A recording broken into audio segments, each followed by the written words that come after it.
Mic वाले भाई, मेरा भी घर का नाम अनामिका अंबर है, आके माइक सेट कर दे थोड़ा सा।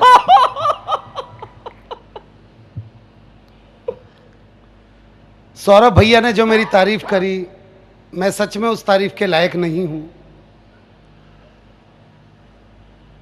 हाँ, तुम अपने चोचले करते रहना कि आपके लिए, भाई साहब आपके लिए, ये जो समूह बैठा हुआ है भाई साहब आपके लिए, यहां जो भाई साहब बैठे हुए हैं भाई साहब आपके लिए, ये जो लोग खड़े हैं भाई साहब आपके लिए। आ गया? अगर मेरा नाम दिनेश होता तो कभी नहीं आता।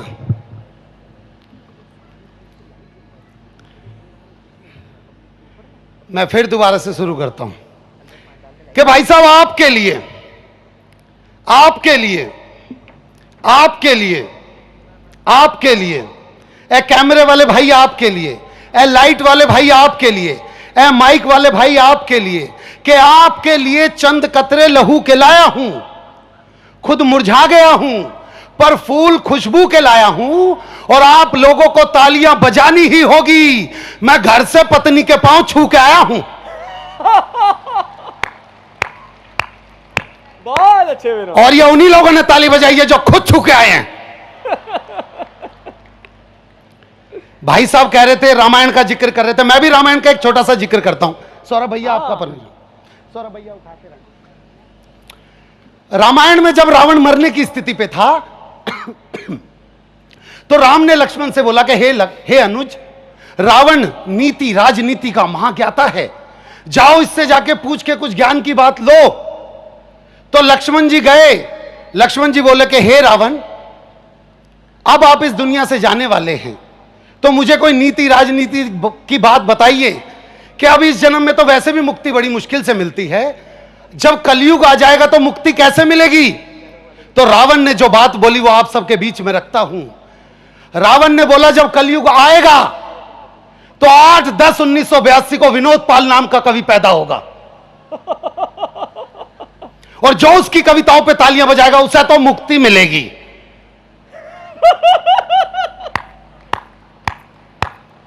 देखो इनको मुक्ति नहीं चाहिए, ये यूं ही फिरेंगे यहीं पे आसमान में। मैं बड़े मन से भाई साहब, देखिए मैं, आप इन तीनों कवियों को देखिए, सौरभ भैया, अनामिका दी, कविता तिवारी जी, ये बड़े कवि हैं। सौरभ भैया, अनामिका दी, कविता तिवारी, ये बड़े कवि हैं। आपको पता होगा पहले के राजा महाराजा जब शिकार पे जाते तो एक मेमना साथ में ले जाते थे। इस मंच का मेमना मैं हूं। अब मेरा शिकार करना है या मुझसे मजे लेने, या आप तालियों से बताते रहेंगे भाई। बहुत अच्छे। देखिए मैं, कंगन जी दिख नहीं रहे भाई साहब, कंगन जी दिखते रहना प्लीज एक बार, क्योंकि लिफाफे आपके पास ही अटके हुए हैं हमारे। हाँ एक बार दिखते रहना प्लीज। कंगन जी ने बहुत अच्छा काम किया सिमरिया के लिए, साहित्य परिषद से जुड़े हुए आदमी भाई साहब। मैंने बोला कंगन जी आपने साहित्य के लिए बहुत कुछ किया है, सिमरिया के साहित्य के लिए, मैं चाहता हूं कि आपकी एक मूर्ति लगनी चाहिए चौक पे। तो कंगन जी बोले यार विनोद भाई, जिंदा भाई की, जिंदा बंदे की तस्वीर है। मैंने कहा क्यों, यूपी में नहीं लगी? बोले वो तो ठीक है पर विनोद भाई खर्चा कितना आ जाएगा? मैंने बोला बस यही 20 लाख। तो कंगन जी बोले यार तू 5 लाख दे दे, मैं खुद ही झंडा लेकर खड़ा हो जाऊंगा। ऐसे आदमी। और देखिए मैं जहां तक की बात करता हूं, अभी ये सब बात कर रहे थे, मैं अपनी बात पे आता हूं। महिलाएं बैठी हुई हैं बहुत ज्यादा शक्ति में, पर महिलाएं ताली नहीं बजा रही हैं। मैं काफी देर से देख रहा हूं कोई भी महिला यहां पे ताली नहीं बजा रही है, सब शॉल में बिल्कुल यूं करके बैठे हुए हैं। और ये महिलाएं बड़ी चतुर होती है। वो हरिद्वार की तरफ 2 बसें जा रही थी, आगे वाली बस में सारी सास, पीछे वाली बस में सारी बहुएं। सास वाली बस खाई में गिर गई, तो बहू वाली बस में एक बहू ने रो रो के हो मेरी सास, हो मेरी सास। सबने बोला ओहो तू तो बहुत प्यार करती थी अपनी सास से। कह रहे ना मेरी वाली तो आई ना। ये महिलाएं बड़ी चतुर होती हैं। एक महिला ने, एक आदमी ने अपने पत्नी को फोन किया। अब यहां से आपसे जुड़ना चाहता हूं भाई साहब। एक आदमी ने अपनी पत्नी को फोन किया, कल हेलो, लड़की बोली हेलो। बोला क्या कर रही है? कह रही घर पे खाना खा रही हूं। कह रहे खाने में क्या खा रही है?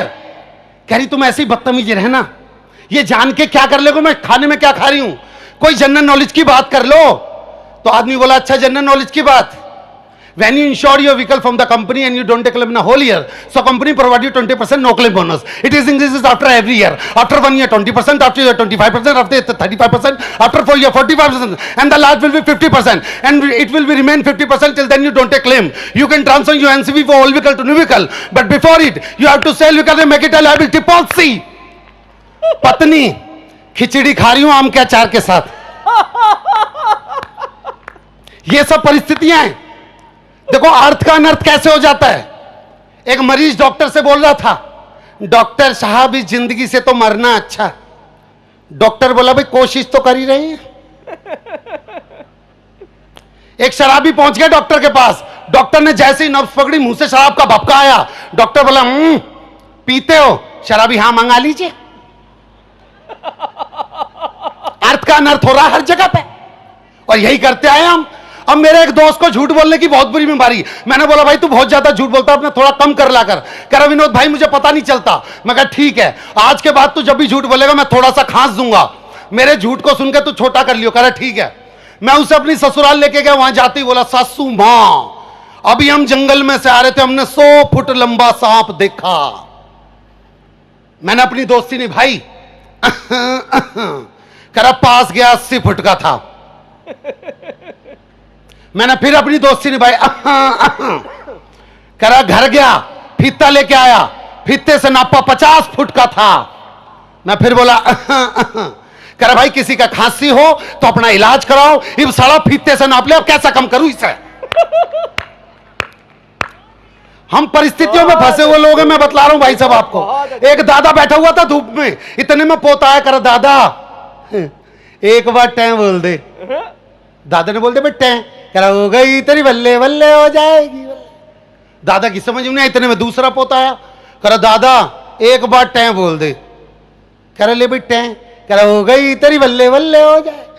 अब दादा ने हाथ पकड़े, कर चक्कर क्या है, ये टैं क्यों बोल रहा, बल्ले बल्ले का गाना क्यों गा रहा है? बोला अंदर मम्मी पापा से कह रही थी एक बार ये बुढ़ा बट टैं बोल जाए। फिर तो हो गई तेरी बल्ले बल्ले, हो जाएगी बल्ले बल्ले। पर हम इन्हीं परिस्थितियों में उलझे हुए लोग हैं भाई साहब, हम इनसे निकलना भी चाहे तो ज्यादा देर तक नहीं निकल सकते। आइए मैं आपको एक एक्ट से जोड़ता हूं, फिर एक कविता से जोड़ूंगा जैसा भैया का आदेश होगा। आप में से कई लोग जानते होंगे कि जब लड़की की विदाई होती है तो लड़की का मामा लड़की को उठा के डोली वाली कार तक लेके जाता है। आपने देखा होगा, ये हमारे यहां के रीति रिवाज है भाई साहब, ये हमारा कल्चर चलता आ रहा है। अब मैं आप सबकी आंखों को एक दृश्य देना चाहता हूं। लड़की का वजन 150 किलो और लड़की का कोई सगा मामा नहीं। पंडित जी ने बोला लड़की के बाप से, अरे जजमान हां लड़की लेके जाओ। अब जो आसपास के रहने वाले तो उनको तो सबको पता था लड़की उनकी उठाए से भी नहीं उठ सकती 150 किलो की। तो लड़की के बाप ने फिर भी औपचारिकतावश, अरे रमेश बेटा आजा जरा ले जा। अब बहाने सुनना लोगों के, एकदम से जिनका नाम एकदम से लीजिए उनके बहाने सुनना। अरे बेटा रमेश जल्दी बेटा उठा दे जरा, मेरे तो पथरी हो रही है। डॉक्टर बोल रहा है 100 किलो का पत्थर अगर जरा भी झुका तो फट के बाहर आ जाएगा। तो दूसरे से बोला, अरे सुरेश बेटा तू कर ले। कह रहे नहीं, वो डॉक्टर ने वजन बंद किया, मैं तो सुई भी नहीं उठा सकता। तो ऐसे में कुछ लोगों को आदत होती है शादी में पूछने की, बाबूजी कोई काम हो तो मुझे बताना, किसी भी तरीके का कोई काम हो तो मुझे बता। अब खुद का वजन 40 किलो और लड़की के बाप से पूछ बैठा, बाबूजी कोई काम हो तो बताना। अब काम तो उसका अंदर इंतजार कर रहा था। बोला जा छुटकी को लेके जा। अब उसने छुटकी देखी,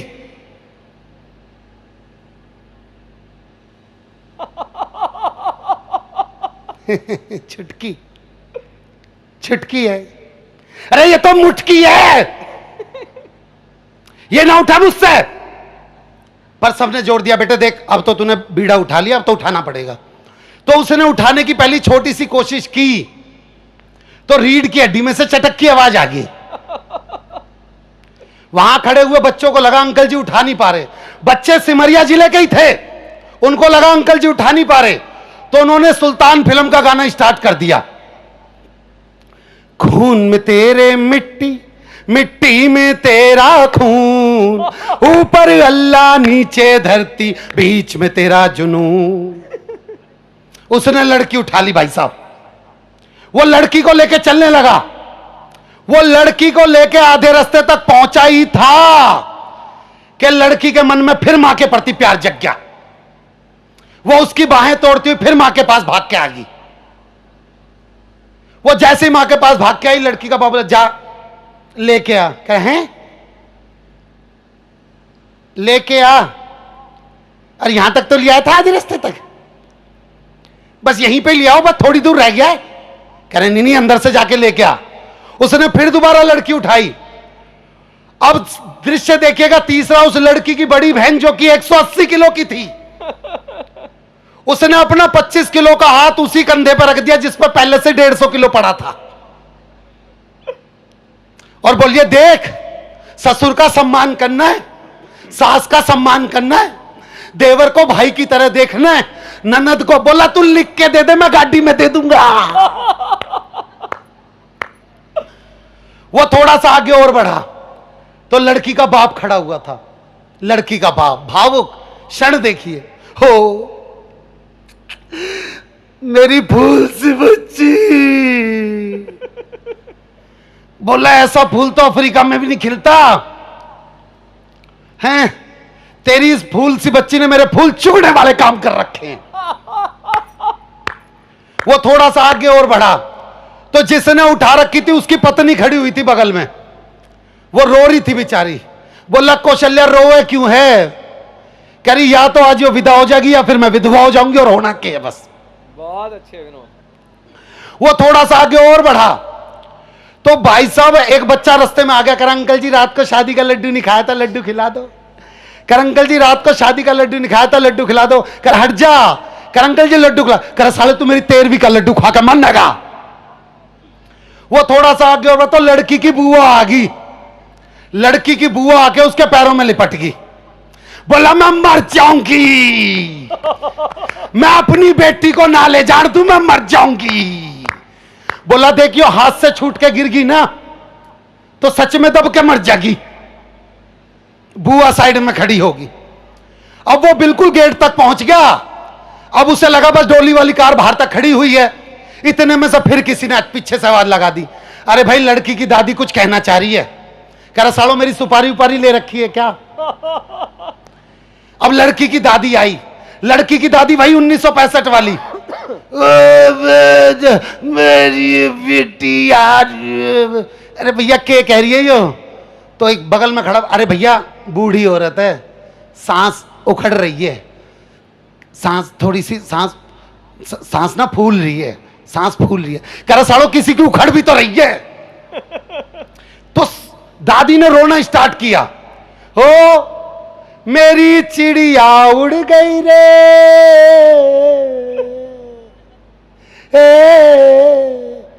ओ मेरी चिड़िया उड़ गई रे। बोला किसी के तोते भी तो उड़ा रही है। वो बिल्कुल डोली वाली कार तक पहुंच गया। वो कहला जल्दी से दरवाजा खोल। बोला जी यो गाड़ी नहीं है, 6 गाड़ी छोड़ के। वो छठी वाली गाड़ी तक किसी तरीके से पहुंचा। कह रहे जल्दी से दरवाजा खोल। कह रहा अंकल जी वो अरे जल्दी बोल अंकल जी, वो मजाक कर रहा, वही गाड़ी थी। वो उस गाड़ी तक पहुंचा। कर सत्य मजाक सूझ रहा, मेरे प्राण निकल जाएंगे। बोला जल्दी से दरवाजा खोल। इतने में छोटा भाई आ गया। कह रहा दीदी इस गाड़ी में नहीं जाएगी, दीदी उस गाड़ी में जाएगी। बड़ा वाला भाई बोला क्यों भाई, मैंने इस पर फूल लगवा रखे हैं। छोटा वाला भाई बोला भाई मैंने भी तो फूल लगवा रखे हैं। कह रहा नहीं बहन इसमें ही जाएगी। छोटे वाला बोला फिर मेरी गाड़ी में। वो बोला मेरी लाश रख लियो। वो किसी तरीके से बोला भाई चल इसी गाड़ी में बैठा दे। बोला जल्दी से दरवाजा खोल। कह रहे जी ये वाला दरवाजा जहां में वहां से लेके आओ। वो वहां लेके जाने को इतने में एक बच्चा बोला अंकल जी पीछे हो जाओ। कह रहा क्यों क्या हो गया? कह रहा अंकल जी यहां से गाय आ रही है। बोला गाय को बोल यहां से भैंस आ रही है। पर जैसे उसने लड़की को गाड़ी में बिठाया, गाड़ी के चारों टायर पंचर। लड़की का बाप बोला रहा निकाल, है निकाल। ये तो ठूसती बहुत मुश्किल से इसमें, पर किसी तरीके से जेसीबी आई, लड़की को विदा कराया।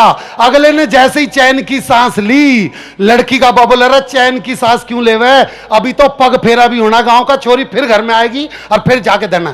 Thank you very much. Vinod Pal signing off. Thank you. मंच पर उपस्थित अपने अग्रज कवि और कवि मित्र को प्रणाम करता हूँ, माँ सरस्वती को प्रणाम करता हूँ और आप सबसे निवेदन करता हूँ मेरे स्वागत में दोबारा जोरदार तालियां बजाएं। तालियां इसलिए बजवा रहा हूँ क्योंकि बाद में भरोसा नहीं है। एक दो छोटी छोटी कविताएं मैं भी आपको सुनाऊंगा। क्या हुआ भी?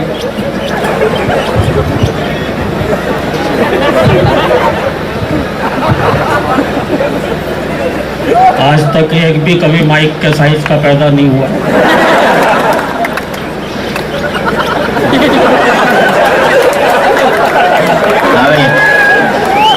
आप लोग बड़े मन से सुन रहे हैं, बहुत अच्छा लग रहा है। हर जगह कवियों को इतने अच्छे ढंग से नहीं सुना जाता भाई साहब, नहीं लग रहा कि यहाँ पे पहला कवि सम्मेलन है। कहीं कहीं तो हमें ऐसे उखाड़ने वाले श्रोता मिलते हैं, कवि अपनी कविता की एक लाइन पढ़ता है, सुनने वाले इतने उस्ताद दूसरी लाइन अपनी तरफ से। बिल्कुल सच्चा किस्सा बता रहा हूँ। दिल्ली में मेरे पड़ोस में एक कवि सम्मेलन चल रहा था। एक नए नए कवि आए, आते ही उन्होंने कविता की एक लाइन पढ़ी, बोले मेरी मम्मी ने कुत्ते का एक पिल्ला पाला। कभी श्रोताओं में से एक खड़ा हुआ, बोले और उसे मंच पर छोड़ दिया।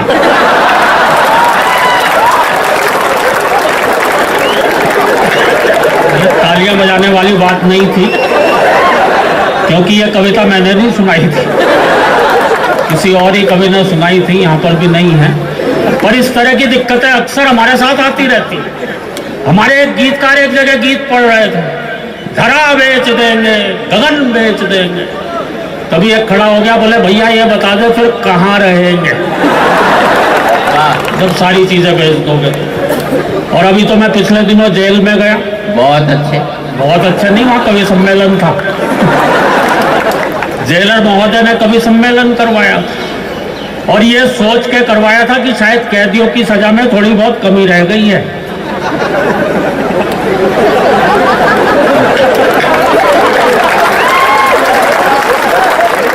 इसलिए ने सबको कविताएं सुनवाई है। अच्छा, नीचे सारे कैदी बैठे हुए थे लाइन लगाए हुए। एक कवि आए, वीर रस के थे, बड़ी जोर से चीखते हुए बोले आदमी यूं हालातों में जकड़ा ना जाता, आदमी यूं हालातों में जकड़ा ना जाता। नीचे एक चोर कैदी बैठा था, बोला भैया कुत्ते की पूंछ ना दबती तो मैं पकड़ा ना जाता। एक बार तालियां बजा दे, मैं शुरू होता हूँ। वाकई में बहुत मन से सुन रहा है, बहुत बहुत साधुवाद देता हूँ मैं तो यहाँ। हाँ,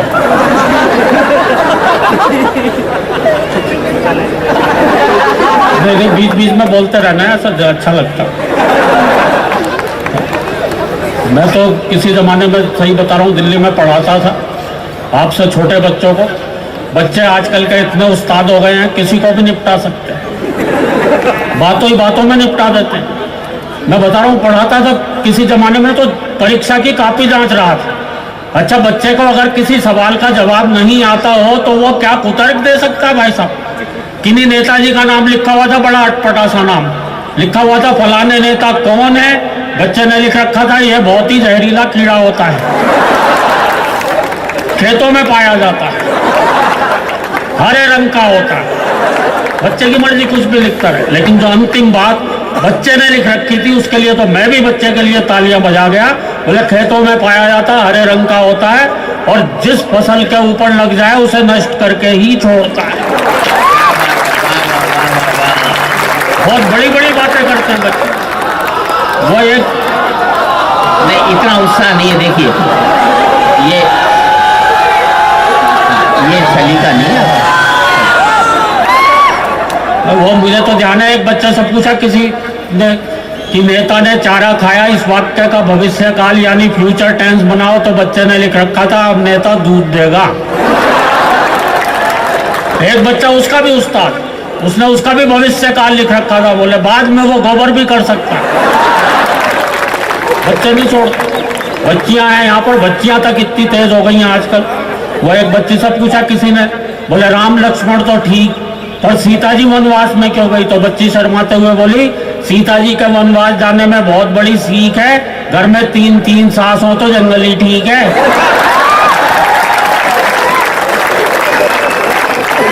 कुछ पता नहीं बच्चों का कब किसको निपटा दे। एक दो कविताओं से शुरुआत करना चाहता हूँ। हम तो हास्य रस के कवि, हास्य कहीं से भी चलते फिरते मिल जाता है। अभी मैं आ रहा था, मेरे आगे आगे एक मैटाडोर, आ जाओ वैसे,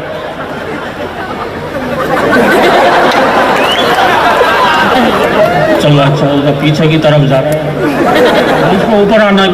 मैं तो घबरा जाता हूँ। एक जगह कविता पढ़ रहा था, सामने से एक आदमी लठ लेके आ गया। मैंने उससे कहा भाई साहब बैठ जाऊँ क्या? बोले नहीं आप तो पढ़ो, आप तो हमारे मेहमान हो, मैं तो उसे ढूंढ रहा हूँ जिसने आपको बुलवाया है। मैं यहाँ तो ये भी नहीं कह सकता आदरणीय सोडी जी ने हमें लेकिन बड़े मन से आप लोग सुन रहे हैं। हाँ कुछ कहना है क्या? वो इशारे से मुझे लगता है कि मैं बैठ जाऊँ। हाँ। मैं आ रहा था, मेरे आगे आगे एक मेटाडोर जा रही थी, पीछे एक शेर लिखा हुआ था। हमें तो शेर व शायरी भी कभी कभी रेडीमेड मिल जाती है। शायद ड्राइवर ने अपनी भावनाओं को उस शेर में व्यक्त कर रखा था। लिखा था, हम भी प्यार करते थे, चांदनी से दिल लगाने लगे, अपनी किस्मत ही खराब थी, मेटाडोर चलाने लगे। दिल्ली में एक ऑटो के पीछे शेर देख लिया, वो भी बड़ा प्यारा शेर था। लिखा हुआ था, दिल के अरमा आंसुओं में बह गए, वो मुस्कुरा कर चल दिए, हम गेयर बदलते रहे। हंसी की बात है, चारों तरफ बिखरी पड़ी है। आपने ट्रक देखे होंगे, इतनी सारी बातें मिलेंगी। ऊपर लिखा रहता है पब्लिक कैरियर, हालांकि वो सामान ढोने के काम में आता है। पीछे लिखा रहता है, बुरी नजर वाले तेरा मुंह काला। इसलिए मैं सभी ट्रकों को बड़ी अच्छी नजरों से देखता हूँ। खामोखा अपना मुंह काला क्यों करवाऊं? वैसे मुझे पता है ट्रकों को अच्छी नजरों से कोई भी नहीं देखता। मैं तो जब बाजार से निकलता हूँ मुझे लगता है सबके मुंह काले हैं, जरूर किसी ट्रक को बुरी नजरों से देखा हो। पर एक बात मेरी समझ में नहीं आती दोस्तों, ये ट्रक वगैरह तो अफ्रीका में भी चलते होंगे।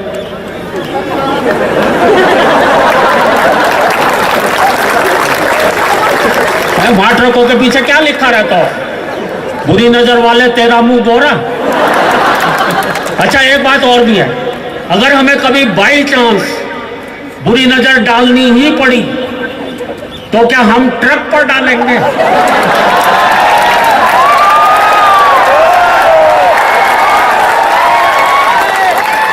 भाई सड़कों पर एक से एक सुंदर, एक से एक हसीन मारुतियां घूमती हैं। उन पर नहीं डालेंगे, हमारा कैरेक्टर ऐसा थोड़ी हो गया ट्रक पे बुरी नजर डालेंगे। कुछ ना कुछ लिखवाते रहेंगे, ट्रकों के पीछे लिखवा देंगे, देखो मगर प्यार से। मैं एक दिन एक ट्रक को पूरे 1.5 घंटे तक देखता रहा, मुझे एक भी चीज ऐसी नजर नहीं आई जिसे प्यार से देखा जा सकता। अच्छा दोस्तों, ये ट्रक वगैरह दुर्घटना हो जाती है, करुणा का विषय है, और कभी कभी हंसी आती है एक्सीडेंट देख के भी। गर्मियों की बात है, मैं शिमला जा रहा था, मैंने देखा एक ट्रक खाई में गिरा हुआ था और ट्रक के पीछे लिखा हुआ था, हम सुनहरे कल की ओर बढ़ रहे हैं।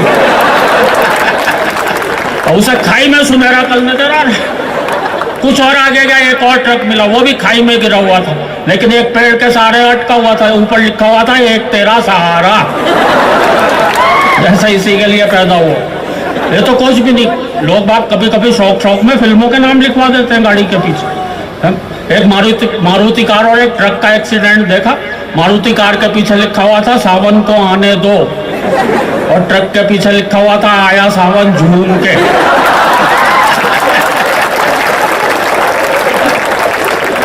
अब आदरणीय सुरेंद्र शर्मा जी यहाँ पर बैठे हैं, मेरे बहुत वरिष्ठ कवि हैं। वो अभी इन्होंने पिछले दिनों एक नई होंडा सिटी कार खरीदी, मेरे पास तो खैर पहले से ही थी। आप हंस कर विश्वास नहीं हो रहा है क्या? मुझसे कहने लगे, भाई इसके पीछे कौन सी फिल्म का नाम लिखवा दूं? मैंने कहा लिखवा दो, मुझे जीने दो। तो बोले नहीं, मेरे पड़ोसी के पास ट्रक है, उसने पहले से ही लिखवा रखा है, जीने नहीं दूंगा। कहां से हमें हंसी मिलती है। एक छोटी सी कविता पहले आपको सुनाना चाहता हूँ, बहुत मन से सुन रहे हैं, मैं बहुत बहुत साधुवाद आपको देता हूँ। इतने बढ़िया श्रोता और इस विश्वविद्यालय में मैं आपके सभी के भविष्य की दिन दुनी रात चौगनी आप उन्नति करेंगे, कामना करता हूँ। वाकई में बहुत बढ़िया सुंदर। हम अच्छा, हमें हाथ से और कहाँ से, हम लोग सुबह सुबह उठते हैं, अखबार पढ़ते हैं, जल्दबाजी में होते हैं, कभी कभी पूरा समय नहीं होता अखबार पढ़ने, खाली हेडलाइन पढ़ करके काम चला लेते हैं। कभी कभी अकेली हेडलाइन, अकेला समाचार आपको हंसा सकता है। इस तरह के प्रयोग आप रोज घर पे बैठ के कर सकते हो, आपको हंसने के लिए नया कुछ ना कुछ जरूर मिल जाएगा। मैं ध्यान है, एक दिन एक अखबार पढ़ रहा था, अखबार में खबर छपी हुई थी, एक महिला खिलाड़ी का अपहरण, नीचे ब्रैकेट में लिखा हुआ था हमारे विशेष संवाददाता द्वारा। अकेली खबर हंसा दे, ज्यादा जल्दबाजी में हो, दो खबरों को मिलाकर पढ़ लें तो भी एक नई बात पैदा होती है। मैं ध्यान है, एक दिन एक अखबार में खबर छपी कि कई मंत्रियों को एयर इंडिया के खाने से शिकायत। मित्रों, इस खबर में कोई ऐसी खास बात नहीं थी, लेकिन बगल में एक बड़ी मजेदार खबर छपी हुई थी, दोनों को मिलाकर पढ़ा, बहुत देर तक हंसा कि कई मंत्रियों को एयर इंडिया के खाने से शिकायत, भारत हालैंड से गोबर का आयात करेगा। इस तरह के प्रयोग मेरे कई वरिष्ठ कवियों ने मेरे से पहले किए। एक नया प्रयोग इसमें मैंने किया। एक दिन मैं अखबार पढ़ता हुआ सड़क के किनारे खड़ा हुआ था, मैंने देखा रेलों में, बसों में, ट्रकों पे तरह तरह के वाक्य लिखे रहते हैं, दीवारों पर तरह तरह के नारे लिखे रहते हैं। मैंने एक अखबार की खबर पढ़ ली, दूसरी सड़क के किनारे लिखी हुई वो बात। कुछ खबरें आप तक पहुंचाता हूँ। अखबार पढ़ रहा था, अखबार में खबर छपी हुई थी, हम देश को 21वीं सदी में ले जा रहे हैं। अचानक मेरी निगाह ट्रक के पीछे गई, बहुत बढ़िया बात मिली। बात आप तक पहुंचे तो एक एक सुधी श्रोता से आशीर्वाद चाहूंगा। हम देश को 21वीं सदी में ले जा रहे हैं, गति सीमा 40।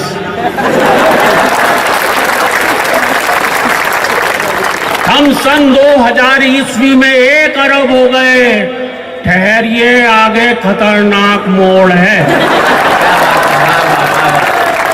और अगले जोड़े पर फिर आपका विशेष ध्यान चाहूंगा, बात आपके दिलों तक पहुंचे तो 5 आतंकवादी अपने बम विस्फोट से खुद ही मरे। आत्मनिर्भरता ही सफलता की कुंजी है। पाकिस्तान के प्रधानमंत्री भारत आएंगे, बीमारी के बचाव के लिए टीके लगवाएं। वो 3 दिन तक ठहरेंगे, निराश रोगी शुक्रवार को मिले। और अगला जोड़ा बिल्कुल सच्ची घटना पर आधारित है, जो एक सवा साल पहले हमारे देश में घटी। प्रधानमंत्री चीन यात्रा पर रवाना, जेब कतरों से सावधान। और 3 कुख्यात आतंकवादियों का दिल्ली में प्रवेश। नई दिल्ली नगर पालिका आपका हार्दिक स्वागत करती है। बड़े मन से आप लोगों ने सुना है। एक कविता विशेष जिसका आदेश, जो बसें हैं वो कवि सम्मेलन के बाद ही रवाना होगी, इसलिए आपको मजबूरन बैठना ही पड़ेगा। वॉल्यूम कम कर दिया। हेलो, अब ठीक है। एक कविता विशेष आपको सुनाना चाहता हूँ, हालांकि उसका समय नहीं है, मैं रात को एक अक्सर कविता सुनाता हूँ। मैंने हास्य व्यंग में तरह तरह के प्रयोग किए हैं मित्रों। मैं आपको एक हास्य रस की डरावनी कविता सुनाने जा रहा हूं।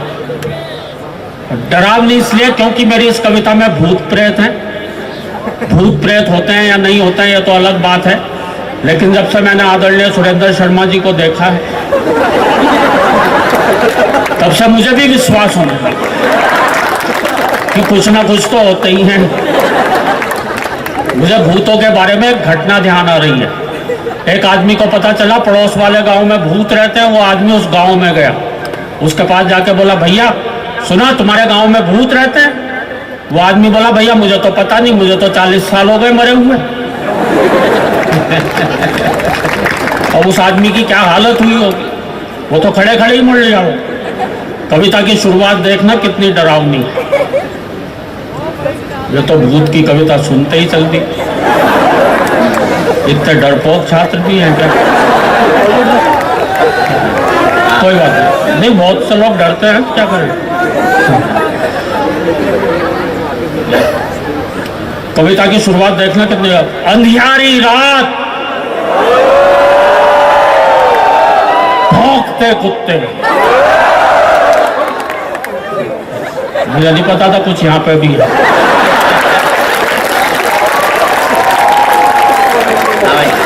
जुड़कर सुने, एक बार तालियां बजाएं, मैं सीधा सीधा कविता से जोड़ता हूँ। अंधियारी रात भौंकते कुत्ते, सुनसान हवेली, हवेली में कंगूरे, कंगूरों में चमगादड़, मकड़ियों के जाले, नीचे तहखाना, तहखाने में खिड़की जो बरसों से किसी ने नहीं खोली, वहां बैठी थी भूतों की एक टोली। डर गए क्या? नहीं डरे तो अब डरो। वहां बैठी थी भूतों की एक टोली, आपस में बतिया रहे थे, आदमियों के एक से बढ़कर एक भयानक किस्से सुना रहे थे। तो पूरी व्यंग की कविता, एक एक पंक्ति आप सुने गौर से, आपको आनंद आएगा। आपस में बतिया रहे थे, आदमियों के एक से बढ़कर एक भयानक किस्से सुना रहे थे, पूरा का पूरा वातावरण था भूतिया, तू तक तूतिया। एक भूत ने दूसरे भूत से कहा, क्या सचमुच तुझे आदमी से डर नहीं लगता? दूसरा भूत बोला, नहीं यार, इस अंधविश्वास पर तो मैं विश्वास ही नहीं करता।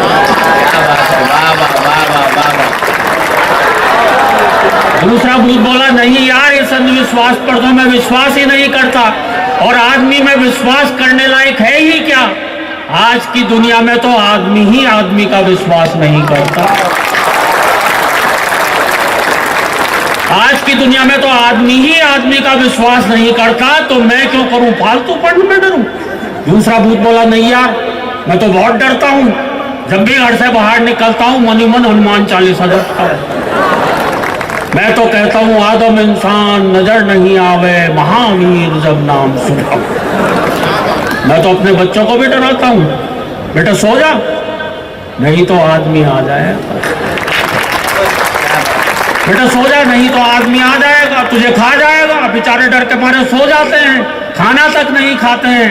एक बुजुर्ग भूत बोला, बे ये कल रात ही शहर होकर आया है, इस पर जरूर किसी खतरनाक आदमी का साया है। किसी झाड़ फूंक करने वाले को बुलवाओ, इस पर से आदमी उतरवाओ। इसे कितनी बार समझाया है, ऐसे दिन दहाड़े या रात में शहर में ना जाए, और अगर कभी गलती से चला भी जाए तो वहां पर एक गोल गोल संसद भवन है ना, उसकी तरफ तो भूल कर भी ना जाए। अबे वहां पे सफेद झक कपड़ों में बैठे नेता तुझे चिपट जाएंगे, पेड़ पे उल्टा लटका देंगे और तुझसे वोट मांगेंगे। और अगली पंक्ति अगर आप तक पहुंचती हो तो एक एक सुधी श्रोता से आशीर्वाद चाहूंगा, पेड़ से उल्टा लटका देंगे और तुझसे वोट मांगेंगे। और याद रख, अपने इलाके की वोटर लिस्ट में तू वैसे भी अभी तक नहीं मरा होगा।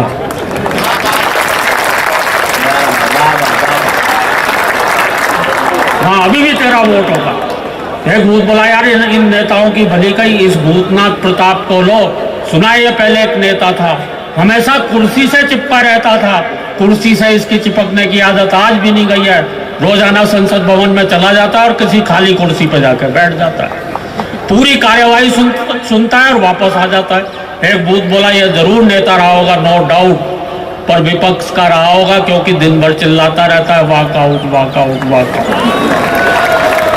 एक भूत बोला, भाई नेता तो नेता, ये जो खाकी वर्दी वाले हैं ना, इनसे भी बच कर रही है। जो यहाँ पर उपस्थित है मैं उनसे क्षमा मांग लेता हूँ। वैसे मैं भी क्या क्षमा मांगू, ये बात तो भूत कह रहे हैं। और मित्रों देखना, मैंने मुहावरे का प्रयोग किस तरीके से किया। ये जो खाकी वर्दी वाले ना, इनसे भी बच कर रही हो, अगर कभी चिपट गए तो तुझे मारते मारते आदमी बना देंगे। फिर हम क्या कर लेंगे, आदमी बनाकर या तो ये तुझे रिपोर्ट लिखवाने आई कोई अबला बनाएंगे, या फिर तेरी खोपड़ी पर तबला बजाएंगे।